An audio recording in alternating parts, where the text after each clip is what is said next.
Hi there and welcome back to my 25 Days of Christmas tutorial series. This time we are going to create 3D pyramid shape ornaments that are also great as favor boxes, advent calendars or lanterns. I have used the Pyramid Elegant Ornament die set by Paper Discovery for all three projects that I'm going to demonstrate today, so let's get started. Here is the die set itself. It includes quite a lot of dies and I'm going to use this one as a base for all the projects. I've die cut this shape 2 times. One is entire piece and the other one has no bottom. I have only left a flap there. Then I'm going to use my trimmer and trim off this tab at the side of the shape, and I'm going to do that for both shapes. You will only need that tab if you are making lanterns or if you are using vellum as the base of your project. I'm going to show you later on exactly what I mean, but for now just trim off those 2 tabs. I used other 2 dies included in this set to create 6 triangular panels with a negative star pattern. And now I'm going to use some liquid glue to adhere each panel in the middle of the triangles on the base that are formed by the crease lines. Once I have all 6 panels adhered, I'm gonna go ahead and fold down all the creased lines that are created by the die. As always, if you are interested in the tools and supplies I'm using, I have them listed on my blog as well as in the description box below. Now I'm going to connect both pieces, so I'm applying some adhesive onto one of the tabs and sticking down the other piece on top. Then I'm reapplying the adhesive onto the remaining tab and connecting both ends. By the way, the glue gun I'm using is the new one for me. It's by VersaMark Keepers. You have probably seen me using my old Bosch one, and that one is more heavy duty. The VersaMark Keepers one has a super fine tip and I think it's great for adhering small beads and other fine details. Before I finish assembling the pyramid, I'd like to stamp some instructions. This stamp set is one of my favorites and it's great for interactive cards and projects. It has a lot of phrases like tear here, I move, I slide, open here, and it also has some arrows. So I'm going to stamp tear here and add one of the arrows. The stamp set is by Scrappiness, by the way. Now I'm applying some glue onto the tabs, just a little bit. I'm not covering up the entire tab area. And then I'm going to stick down that final tab that sticks out. I'm making this piece as a demo, so I didn't put anything inside, but of course, since it's a favor box, you are supposed to put some treats inside. I have decided to also add a topper to my favor box, and I'm going to use the Gingerbread Fun stamp set that also has matching dies. I'll be using this star from the set, and I'm not going to make it gingerbread colors, it's just going to be the decorative Christmas star. So I'm stamping this image with the VersaMark ink on some patterned paper, and then I'm going to cover it up with the gold embossing powder. I'm sorry I can't link you up to the patterned papers that I'm using because I'm basically using up the scraps that I have and all of the papers are now discontinued, I believe. Once the powder is heat set, I'm going to use the matching die to cut out both images. To make the gold embossed pattern stand out even more, I'm going to apply Rusty Hinge Distress ink all over the edges of the stars.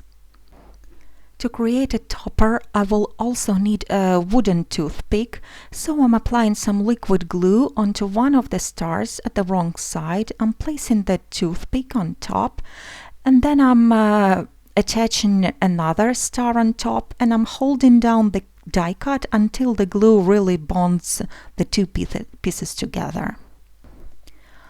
To decorate the topper, I'm going to use a couple of large brads from my stash. Since I'm not going to pierce anything with the brads, I can just clip off the legs using the wire cutters. Then I'm going to attach both brads at the both sides of the star, so I'm applying some liquid glue right in the center and sticking down the brad. Then I'm repeating the same process on the other side. To attach the topper, I'm going to trim off just a tiny piece from the top of the pyramid, just using the scissors, and then I'm simply inserting the toothpick into that hole, and here is my project finished. This pyramid has 6 sides, but I would like to show you how you can create the 4-side pyramid using the same die set. I've die cut one pyramid template out of white cardstock, and I will also need one additional section that I have die cut out of the scrap piece of cardstock. And then I'm going to trim it off using the paper trimmer just along that scored line, and so I have one additional section here. Then I'm also going to use that negative pattern die to decorate all 4 sides of the pyramid. For the previous project, I created the negative patterns on panels and then attached them on top, but this time I'm cutting right into the basic shape, and this way I'm going to create the lantern. You can totally leave the holes open, but I have decided to back them up with some vellum. It always looks nice on lanterns. So I've die cut the vellum triangles using the panel die from the set, and I'm sticking them down at the wrong side. Then I'm attaching that one remaining section to the base shape.